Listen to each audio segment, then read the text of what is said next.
You have me quoting the Simpsons episode because the only thing I can think to say after all of that is, what the fuck was that? At least as far as the sub is concerned. This is not exactly an episode that I would bother with in either version. And this one's going to be a relatively short one. Because all that happens in this episode literally is Yugi and Atemo wake up Timaeus. Timaeus chases away Doma temporarily, and that's it. That is all that happens in this episode. Quite literally.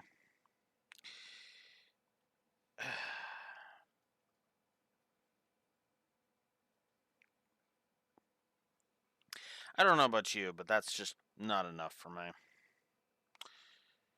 And my phone is nearly dead. Oof. I just noticed that. But yeah, no. Uh this is what we call a nothing burger of an episode. The only thing is that I can't exactly call it a bad episode because that's not true. It's not a bad episode. It's just there. There's nothing to this episode. Which I know I have given shit to other episodes in the past for. But to be honest with you, if I could compare this to anything, it would probably be Noah's Secret over in the Virtual World arc. Because, that was another Nothing Burger episode that had some interesting ideas, but that was about it. In fact, actually, let me flip back to my ranking and let's go through the whole list of C rank episodes. Okay. Let's see. So, the Weevil two-parter was our first C rank episode. That one was okay. Hey, Attack from the Deep, not much for me to talk about, but it was a decent enough episode. Arena of Lost Souls, Double Triple Duel was actually kind of a fun concept, so there's that. Um, Past is Present, that was just a bunch of exposition stuff. Obelisk the Tormentor, not much to that one. Legendary Fisherman was just kind of an average thing. Shadow of a Duel was fine. Let the Finals Begin is probably the closest comparison that I have, where it's just like nothing much is like important critical plot details are given, but I just don't really think the episode is that strong. So yeah, couple of things to note, though, about this one. In the dub, they make the whole Lost City of Atlantis thing much more clear than in the sub. They just kind of say civilization I've never known before, and dual monsters have existed for 10,000 years rather than the 3,000 from ancient Egypt. Now, you might think that I'm against that idea, that I'm against the idea of, dual monsters came from, 10,000 years as opposed to anything else. I really do need to examine the Zale explanation and see what I think about it. I prefer the idea that they've just always existed and that the first connecting point was the Numerons, you know, but that's something to get into, in 3 shows from now. Not now, obviously. You know, we've got a whole whackload of other shit we gotta deal with first before we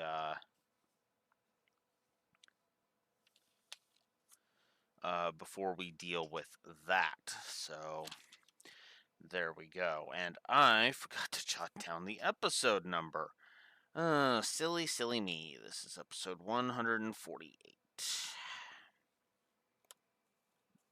Because last week was 140. No, I'm wrong. This is 147. 147. Because last week was 145, 146. But yeah. Also, why the hell did the writers make Honda an asshole in this episode? No, seriously, why is Honda an asshole in this episode? Like, just straight up. I almost want to give the dub the preference point just for that. Because what the fuck? It's so stupid. It's like, dude. And of course, in both sub and dub, Joey and Jinochi actually step up and are like, no, I believe you. I believe you. Depending on the version, Joey says, "I believe you, Professor Hawkins," and Jinochi says, "I believe you, Professor Hopkins." Right? Because he's experienced the Shadow Games before. Of course, he's going to say that. Now they mock him. Joey is mocked for this in the dub, but no, in total sincerity, that makes perfect sense to me. That makes perfect sense to me. Why that would be a thing, because of course there's the of course there's Joey would believe, because again, like I said, he's experienced the Shadow Games firsthand. Of course he's gonna believe. uh the problem is that this feels like an arc. Like, the way they're writing this arc, it feels like it feels like there was. It almost feels like this arc should have been earlier in the series, as opposed to later. But the problem is that they needed, because they've written it so that the Egyptian god cards were needed to power the release of Doma and all this other shit. It was kind of a screwed if you do, screwed if you don't. Although the god cards being captured is actually good. Now, I will go ahead and I will say I prefer Dark's scene in the dub. Especially when they go to him and they're like, "We located the pharaoh. Unfortunately, we didn't capture his soul." And Dart's just like, "Yeah, I didn't expect you guys to defeat him this soon. I mean, come on, we've only just begun." I would imagine Darts would be kind of like disappointed in if they had already defeated the pharaoh. Like, really, really, you've already defeated him? Well, that's boring. you know. I mean, we're only 3 episodes into the arc. Come on. We've still got 37 episodes to go.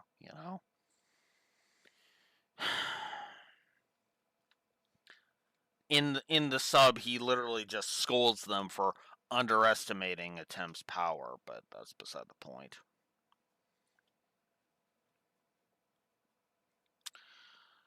So then Dark Magician Girl starts calling for help after they're done at the museum. So they're pulled into the puzzle. Karibo leads them to the gateway between worlds, which apparently the puzzle can act as a go-between. I kind of like that. Not a fan of the whole "it's a world created by thought" thing, but I'm gonna let it slide because it's going to become more.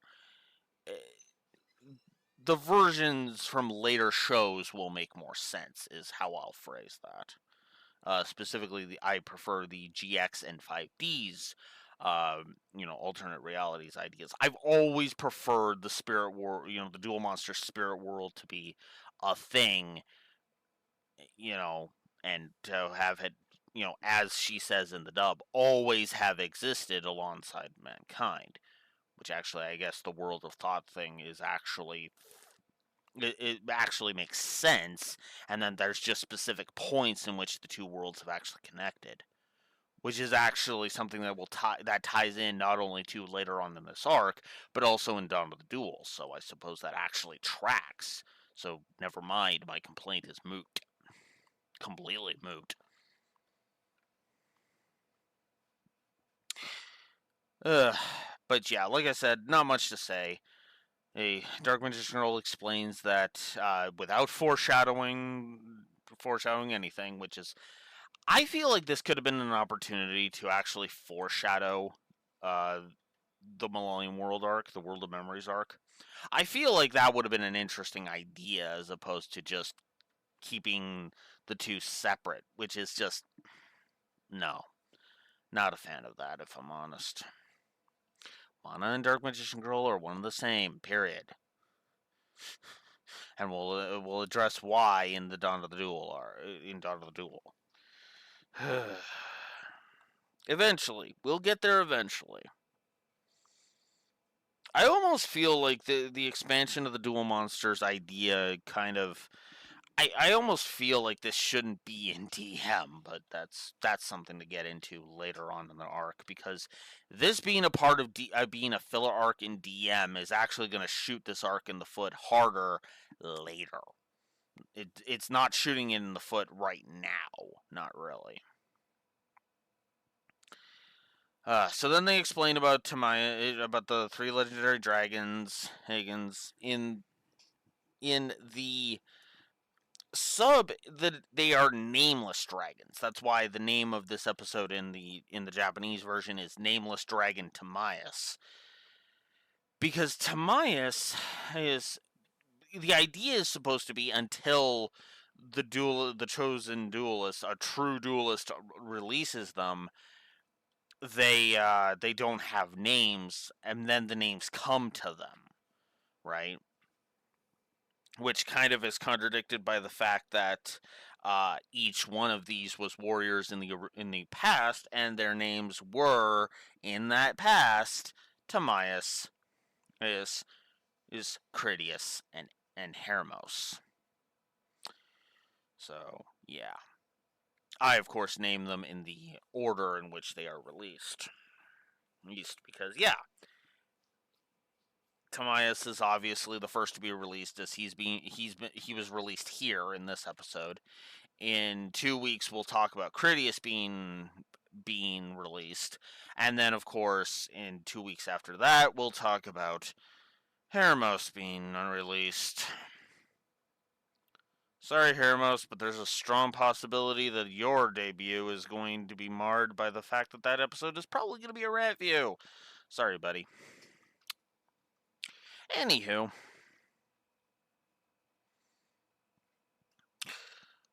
So then Yugi wakes up, and Doma is coming through.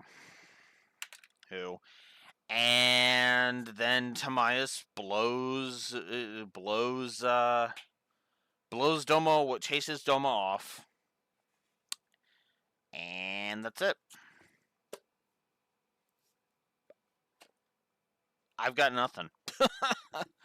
I will go ahead and I will say, I prefer the idea of Atem saying at the end, the big whole thing at the end, instead of "this is the power she left us." It's more like I would prefer it as as something like Timaeus is strong, but he's not strong enough. Just laying it out flat. He's strong, but he's not strong enough. We got to release the other two dragons, right? Which would lend itself better to, something that Atem will say later. I'm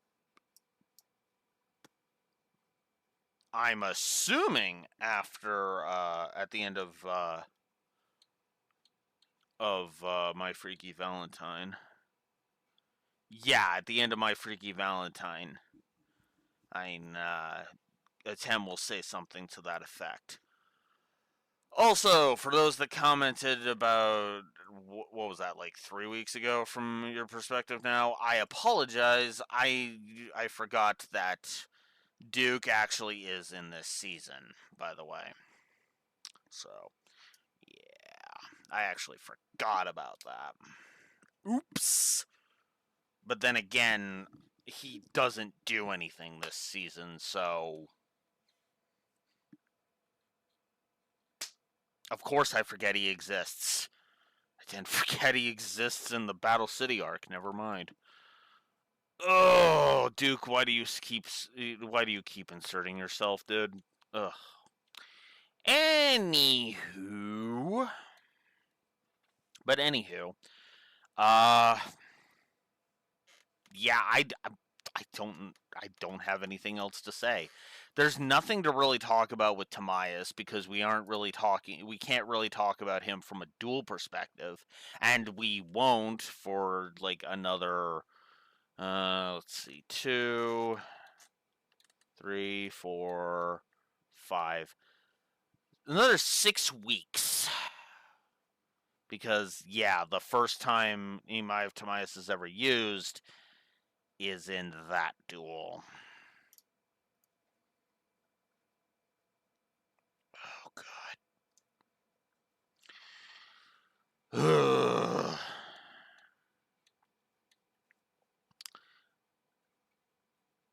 7, 8. So we got so yeah, it's basically another 8 weeks, and then we'll finally talk about the one duel of this arc that is actually that people actually remember because of the meme.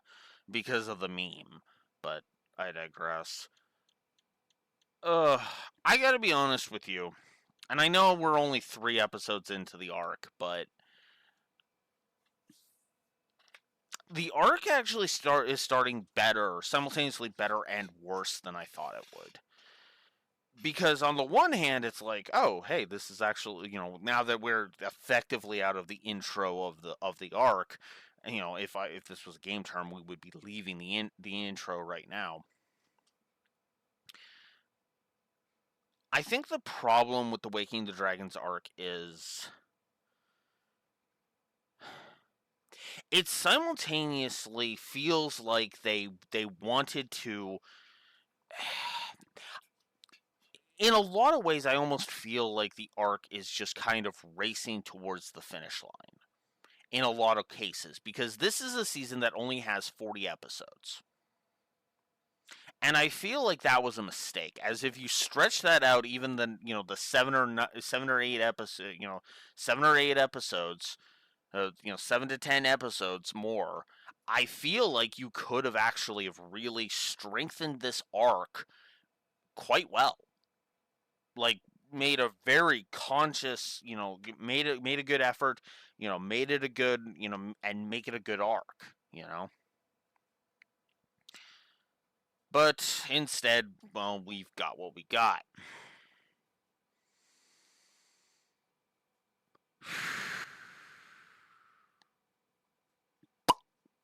But yeah, I don't know.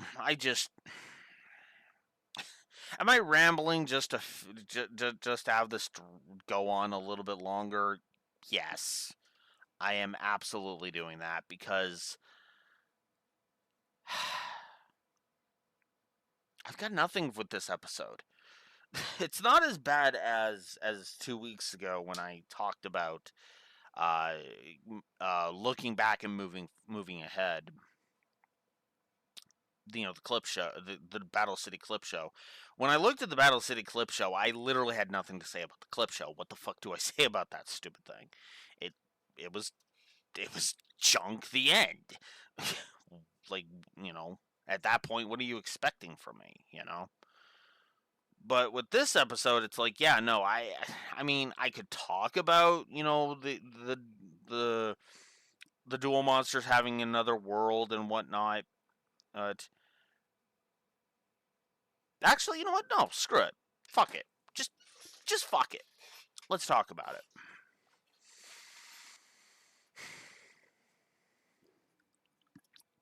Because this episode really doesn't have anything to it. So I'm like, I've always preferred, like I said, I've always preferred the idea of parallel worlds existing alongside each other, and I kind of like that.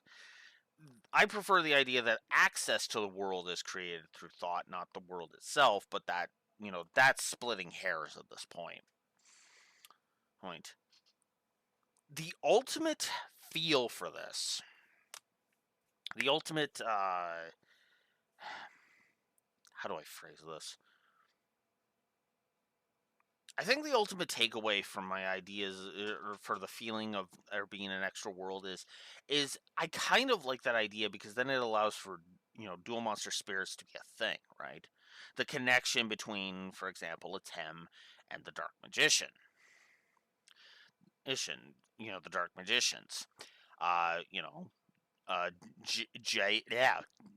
Jaden slash Judai with Wind Karibo.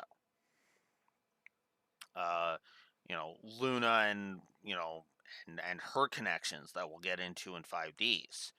In a way, you could even tie it with Yusei and Stardust Dragon, but I don't want to get But that would be more speculation. That's why I went for Luna. You know, I've always liked the idea of worlds that exist parallel to the main world of a setting. I've always liked that. I've liked concepts like the mirror universe and in Star Trek, for example, or the digital world existing beside the physical world in Digimon. I've always liked that concept. You know, I love multiverse. I love multiverse stories when they're utilized properly and not just here's 17 different Superman versions of Superman that all exist in the same in the same continuity. Like no, none of that shit. But what I mean is that having for example like my favorite example is still the physical and digital world examples in Digimon. You know, just my opinion. I guess I didn't have much to say about that. So even my attempt to lengthen this it didn't really amount to much. Shrug, I guess.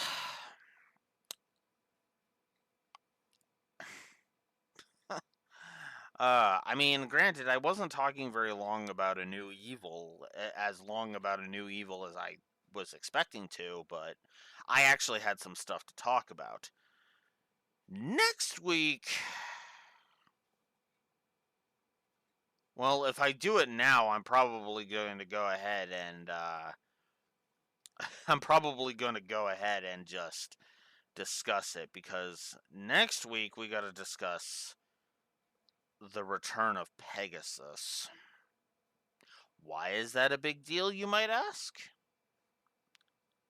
The manga. But we'll go over all of that next time. Until then, this is Blue Wolf Alex of the Lore Walkers signing out of this shorter episode this week, and I'll see you next time. Duel standby.